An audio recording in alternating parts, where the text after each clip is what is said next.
Get Pucked. Hello, welcome to the Get Pucked podcast. Dave, Matt, and Vito here, having ourselves already a good time pre-recording.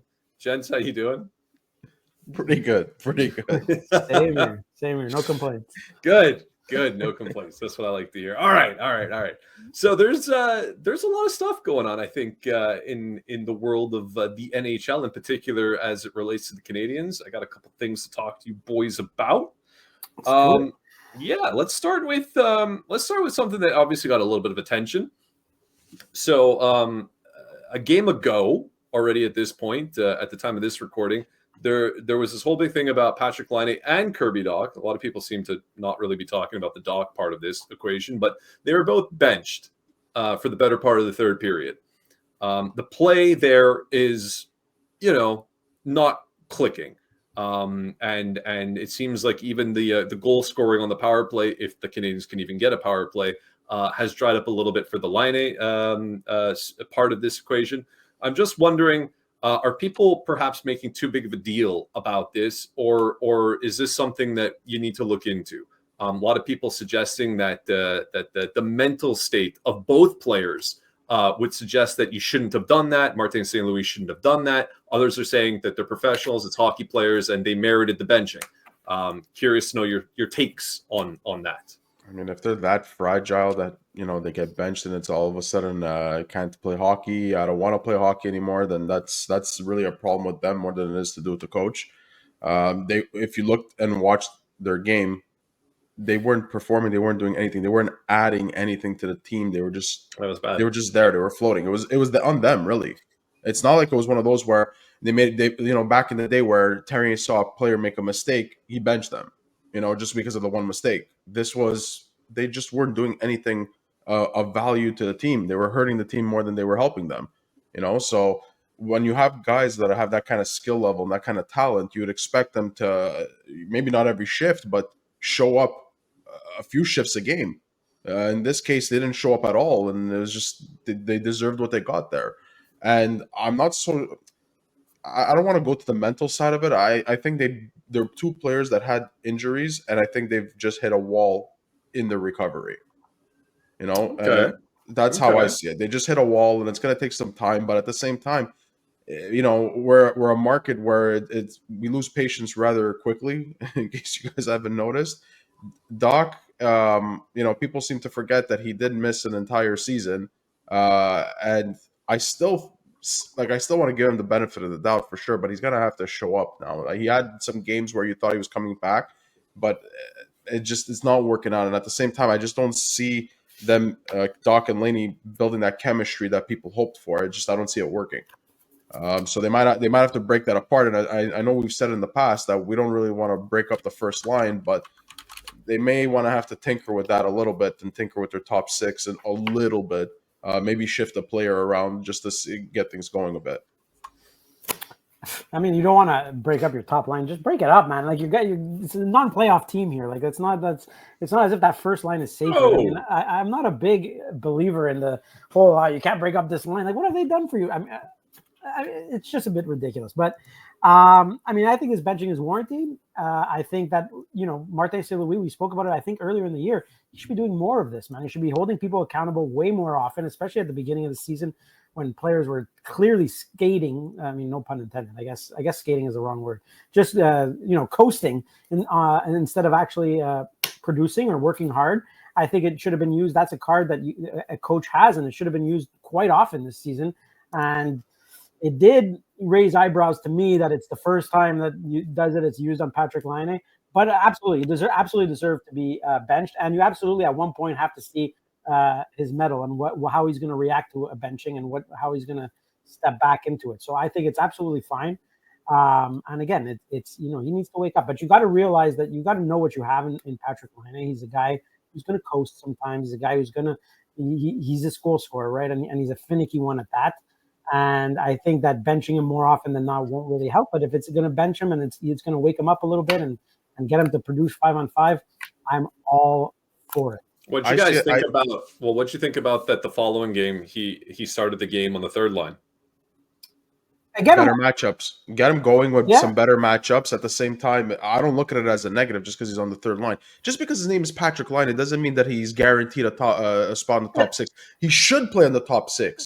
Okay. You should. But if all of a sudden you're looking that, the guy missed a lot of hockey, so he's coming back, and if it's going to be a situation where they're going to put him on the third line to get better matchups and maybe, have a few less minutes per game, but get his confidence up again, why not to take that gamble? We're saying take the gamble of tinkering the top six, but maybe take a gamble in the other sense of bring him down to the third line and give him some quote unquote easier matchups and see what he can do there. Okay. I mean, he's already played the line that he's on. Okay, it's a top six in theory, but I mean, like, guys, like Newhook and Dach, they're not producing at a second line level. It's very frustrating to say, yeah, okay, he's playing on the second line, but he needs better guys to play with, in my opinion, especially in the long term. That's not an excuse for how he's playing and how he's not performing and whatnot. But at the end of the day, I mean, like, it's not as if that second line is like, oh man, yes, I get to play with Kirby Dach and Alex Newhook. He's probably frustrated a little bit playing with these guys down the stretch. But at the same time, Dave, when he's on the power play, and he's playing with the best players on this team, and he's not doing much either. There's your opportunity. You know what? If you can't be a good a contributor on the 5-on-5 and you're coasting on 5-on-5, then be a contributor on the power play, even if it means you're a power play specialist for this year until you completely recover or go through your rehabilitation process, if that's the case. Well, just to add quickly, so that last game where he played on the third line, he had 13:45 total ice time. He had one shot on goal, no points. He didn't seize an opportunity there. He just not much. Wasn't game. A minus, wasn't a plus. He was just there. He had a lazy game. Kirby Dach, on the other hand, 2 assists. Played a minute less of ice time. Kirby Dach has also played more hockey this year, so I do expect a bit more steady production to his capacity and to his level. I'm not saying more than Laine or whatever, but he has played more hockey than Patrik Laine has this year. Yeah, I mean, he definitely has to step it up. I hope maybe at the return. I mean, the West Coast road trip ends tonight, and then you move on, and I hopefully he can step it up at one point. But I'm willing to give him the benefit of the doubt. I'm willing to the guy scores goals, man. That's what the Canadiens need. You just got to let him go. The whole team kind of is in this little weird funk. You kind of got to let it go and move on from there. I mean, it is what it is. But again, I think that I'm all for Vito's reshuffling of the top six because Patrik Laine is playing with 2 guys who I think have a combined 35 points and have played second line minutes the entire season, and they have a combined 35 points. Like nobody in the league has that bad of a second line, and I think Patrik Laine has almost more points than both of them. It's like just and he's played like freaking 24 games or something. It's just. He's got unfortunately when you watch him play, with the exception of when he blasts a shot from the left side, it looks like lazy hockey. And I know it's not always necessarily the case because that's just his style of play. It's being in a position and whatnot. But at the same time, like you're on your third team now.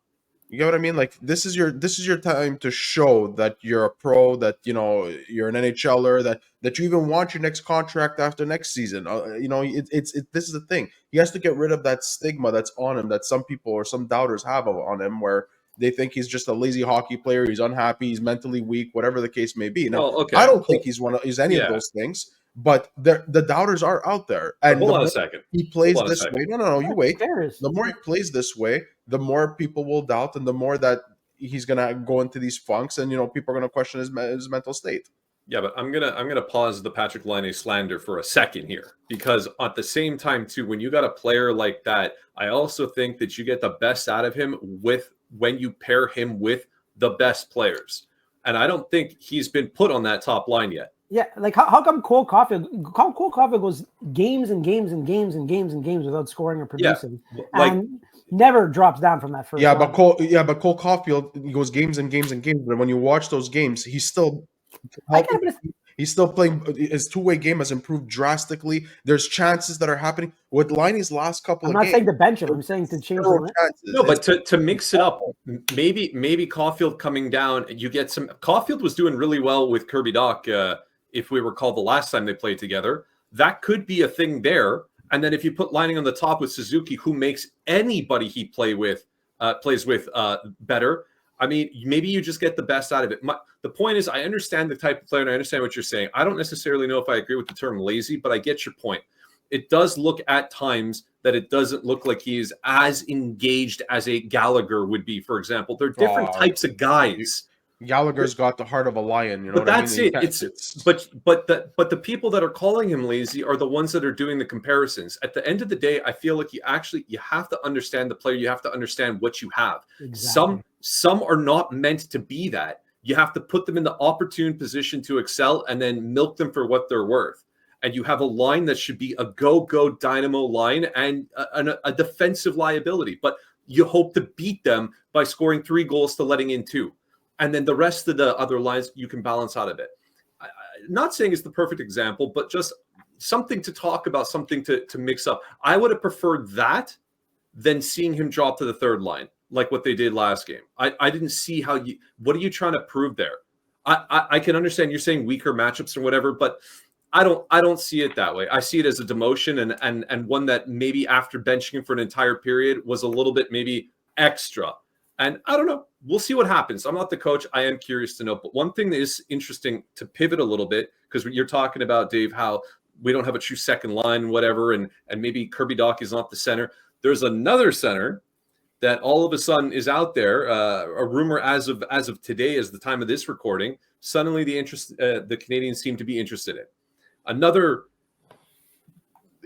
I want to say, not a conventional guy that I think would have popped up, but Dylan Cozens. All of a sudden from Buffalo, seemingly you got a bunch of teams kicking the tires on, and the Canadiens are one of them. And I know that we had some people on our local media here talking about it. That Pierre Maguire, for example, was one of these guys, and mentioning his high IQ and whatever. Some people seem to be very high on him. Some people are like, well, go look at the stats. And I pulled them up quick, just to tell you, just to give a context in case if people are not familiar with the Buffalo Sabres and where they're at. In 53 games this year, he has 26 points, 10 goals. Last year, 47 points, 18 goals in 79 games. He had 30 one year, no? Well, the year before, and this was his best year. So 2 years ago, in 81 games, he had 31 goals, 68 points. That's his all-time high. Prior to that, 38 points in 79, and in his first season, 13 and 41. And an interesting thing to mention before I turn it over to you guys, this is another first-round 2019 player. I don't know what it is about that draft and what it is with Ken Hughes and everything, but be that as it may.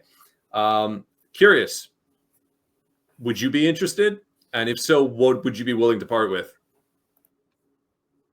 David, start with you. Sorry, I had to cough there for a second. Yeah, no problem. I feel like Dylan Cozens would be another project in the sense that, like, he's definitely has the upside, and I definitely feel that he could succeed. I mean, Buffalo is a tire fire. Like, I think he would be probably wherever he goes, there'll be an improved. You'll see an improvement in his play and in his point totals and whatnot. And I think he'd fit. I think he's too expensive at that point. He's a guy who, if Ken Hughes had acquired him with no fanfare whatsoever for a cheap price, I'd be like all in on. I'd be like, yeah, absolutely. I don't know if he could end up being a second line center. I don't know. I'd like to think that he would. With he's a guy who scored 30 goals. Those don't happen. That doesn't happen a lot in the NHL. But yeah, well, that's it. But at the end of the day, I think now the hype has started around him, and I think that it's going to end up costing probably out of the market for what he is and for what he. There are, to me, question marks a little bit. I mean, it would be a little bit of a project for the Canadiens. I think they have enough of those type of players. So for me, unless the price is extremely cheap, which I don't think at this point it is, I would most likely pass. If I'm going to get a center, I need a bona fide NHL second line top 6 center. I don't want a guy who you're not sure of yet. I mean, we already kind of had that with Kirby Dach. You already have that with let's move on from that. I think the Canadiens they have the assets to go get something a little bit better than Dylan Cozens. I think it's a very similar situation between Dach and Cozens. So bringing in, unless you're moving one for the other, which is probably what I've suggested. Unless you're moving one for the other, I can't see a team that's going to have Cozens and Dach that are basically, 1 year apart from their draft years, and they're kind of in a similar situation. Their point production for this season is pretty much the same. I think the Cozens maybe has 6 points or 5 to 6 points more than Dach for in the same amount of games. But the only way I could see something like that happening, and especially with Cozens being at 7.1 million for I think for a few more years, is that you're looking and you say, okay, we're going to move on from Dach and we're going to replace him with Cozens, and it's in the same concept and the same project and whatnot. But the only difference is that one of those two guys actually got 30 goals and 60 plus points. So you could kind of see, all right, that's a ceiling. That's kind of like a ceiling that we could see versus Dach. We're still wondering, what is that ceiling? We know he's a former third overall pick, and as a third overall pick, you'd expect, he could be an 80-point guy, just like he could be a 50-point guy. And you're looking at his body and all these things and his size, and you're like, okay, there's a lot of great tools with Dach, but Cozens is very similar, but he's shown that he can do it on a team that, to Dave's point, is a tire fire, and there's always seems to be that notion every season, like, is this going to be Buffalo's year? Is this going to be Buffalo's year? And it never happens. And we've always heard the rumors about how the atmosphere there stinks. I mean, even now, ever since Tage Thompson got practically knocked out last game, they had a team meeting to talk about that. So that there's issues. There's issues in the room there to a certain degree. So I think if you take Cozens out and put him in a different situation, you might get a bit more success than with him in Buffalo. But again, you're looking at somebody who's not necessarily a bona fide second line center just yet, but at least he's shown that he's capable of a 68-point season and 30 goals. He's capable of doing it, even though it was just a one time. We said it on previous episodes. Show me you could do that on a consistent basis. But that's how I see it. It'd be expensive because I think it was Kevin Weeks who put out that information, and there was like 4 teams listed. And when you're on a bidding war with 4 teams, it can get pricey. If you're Buffalo, why would you ever move him for Kirby Dach? Like to me, it doesn't make much sense. That's what I was about to say. I can't see that trade happening 1-for-1. I mean, it makes sense if you're. I don't think it'll be 1-for-1. It might not be 1-for-1, but I'm just saying, like, you don't want 2 of those situations on the Montreal Canadiens roster. I agree. That's what I mean. You don't want 2 of those. Yeah, because it's in the same concept. It's in the same idea of player. They're, if you look at them, even in their size and in their stature and the way they play, is more of a finesse game versus being 2 guys that are 6'3" and 6'4" who are physical. They're not. Let me ask you this, hypothetically speaking, right? We're talking about him as 2C, and we're like, you're not sure because you're not sure. What if the goal is to get him as 3C? At 7.1 million? No.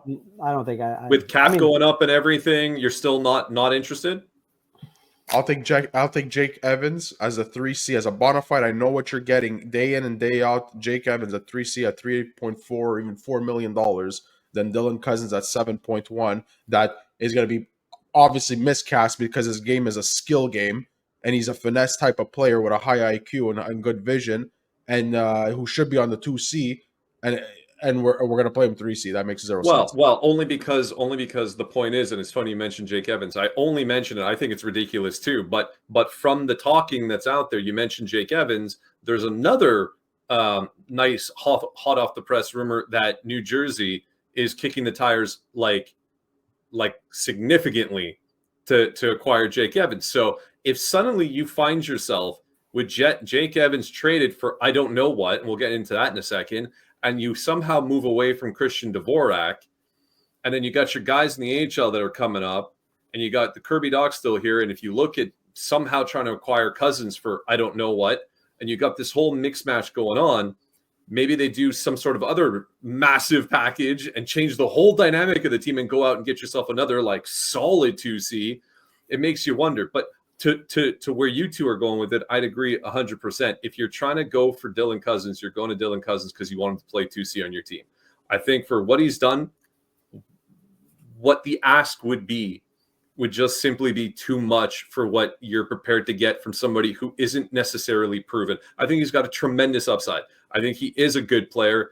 It's a little bit late in the game, I feel, to go and put your chips in on a guy like that. I think they could try and hold off and maybe go get somebody a little bit more established and not have to be too concerned.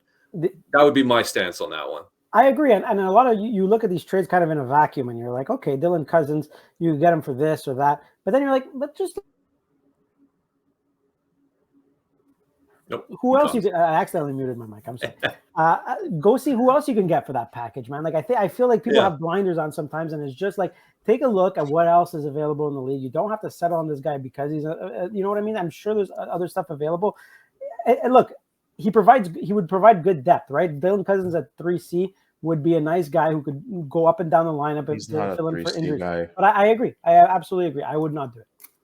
The only thing I could think of is if they somehow got Dylan Cozens where it didn't include a Kirby Dach, and you're going to shift Kirby Dach to the wing, and Dylan Cozens becomes the center, and you have Patrik Laine, and all of a sudden you look and say, there's a lot of upside there, but, that's on paper. It looks good. But again, we're at the point now where I think in the Montreal Canadiens, and I don't know if you guys agree, and I don't know if any other people, our listeners and the people watching are going to agree, that we've have enough and have had enough projects. We have a lot of prospects that still have to come to play to prove themselves, that are projects in themselves. We need a bit more established, know what you're getting type of players now. This is what I'm starting to...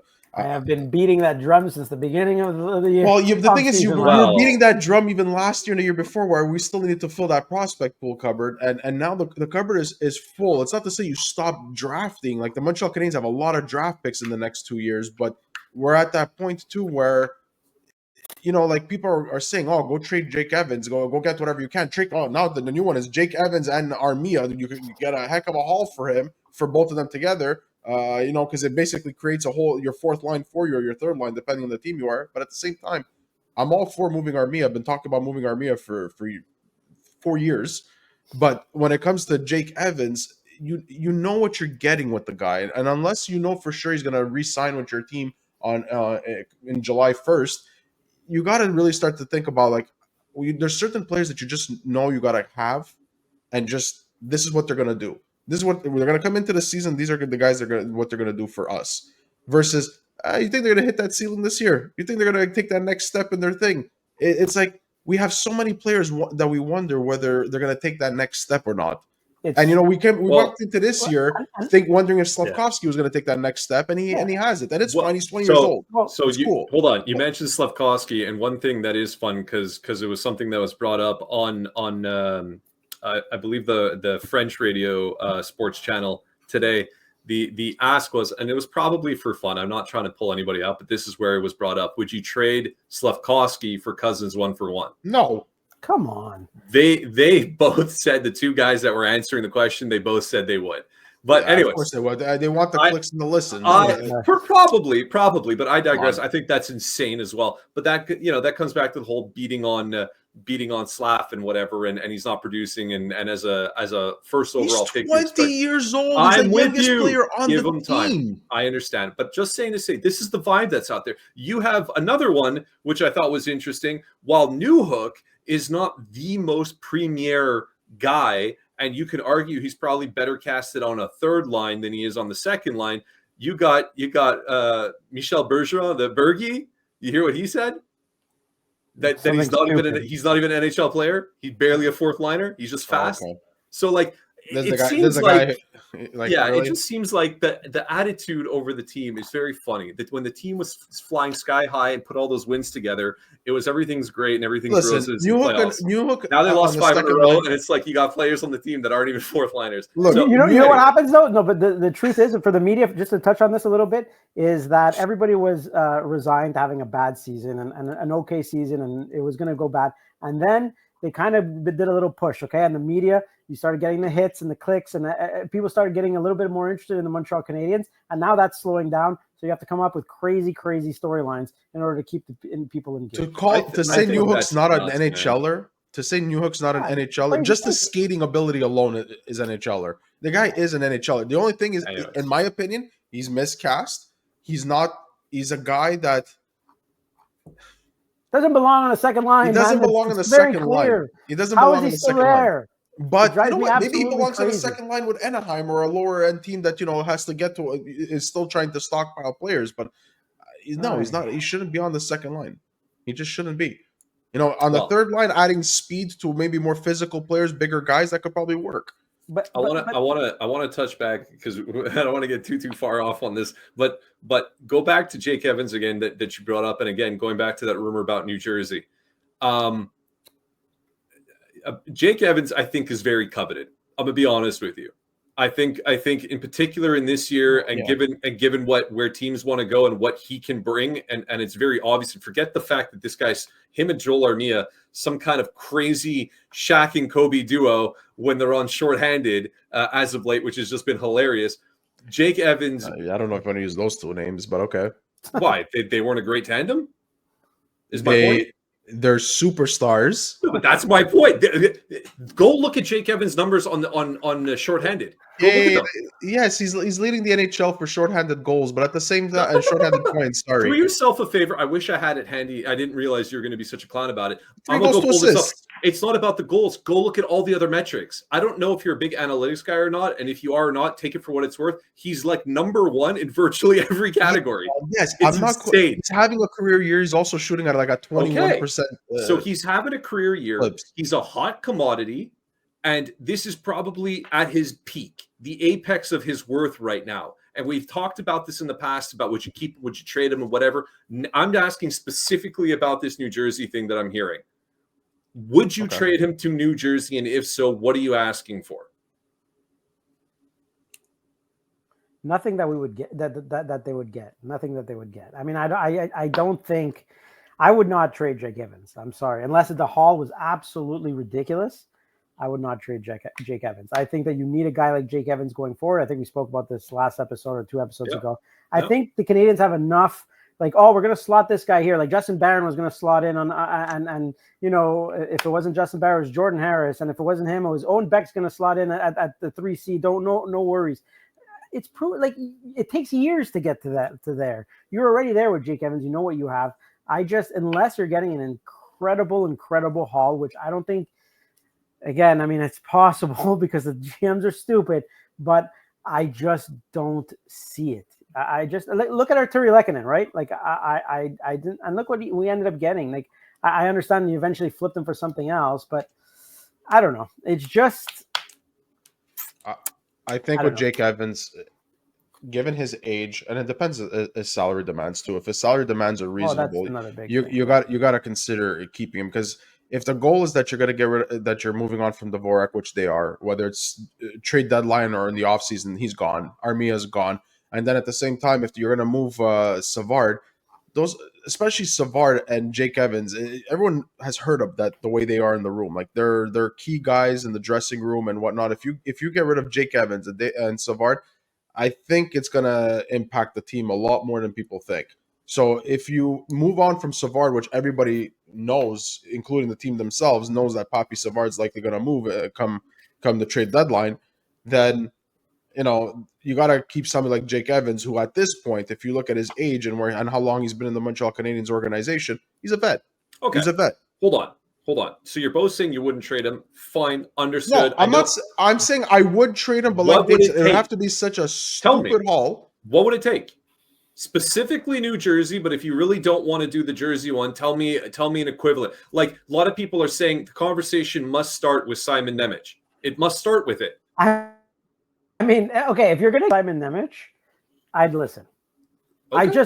Why would they do that? I'm not, we don't know why. For a guy who is potentially a rental, like why? Like you got to look at it from the other team's point of view. Don't disagree. The only reason why I could think Nemec would be expensive cost to get Jake Evans from the New Jersey perspective. But at the same time, if you look at a lot of New Jersey fans, the ones that truly follow the team, they all say the cupboard is full. We got our players, our prospects, our key players and core are super young. To take that next step or to get the player they need to be true playoff contenders, they're going to have to get rid of some of the kids that they got. Okay, but you don't think they could get someone better for Simon Nemec? I think you could go and get a better deal than Jake Evans, in my opinion. I mean, I don't know why they don't even play that kid. Like they don't. Even that's one of the reasons why he's become expendable. He's a right-handed shot, and if you look at the right side in New Jersey, they're full with Luke Hughes there, the Dougie Hamilton, and they love Kovacevic, and Kovacevic is having a strong year this year, especially as a third pairing guy. Okay. And there's no place for him. And when they look at it and say, will you play Nemec over Dougie Hamilton, at least from an offensive perspective, because Dougie Hamilton's defensive game is a bit questionable? The answer to me is no. You're going to play it over Luke Hughes? The answer is no. So it's when you look at it, it's like there's no place for somebody like Simon Nemec, which goes back. You have to question, why did they draft him in the first place? Well, But that's a whole different debate. Maybe and a different that's argument. best player available. I'm just saying that it's interesting because we sit here and we're like, it's a multi-pronged sort of situation. You got the player you don't necessarily want to trade him, but his stock is at an all-time high. You got teams that are coming after him and are aggressive, which would imply that they're prepared to perhaps overpay from what we're expecting. And if you start throwing names like that, now, if you're a New Jersey fan or you know more about the New Jersey situation than me or any of us here, by all means, fill us in the comments below. But I think that's been the talk. Like, if New Jersey is so interested in Jake Evans and the Habs want to retain him, but you're prepared to offer up a kid like Nemec, there's for sure conversation that's happening. You're not saying no to that. There's two players in New Jersey that they seem to have trouble figuring out where they fit in the roster.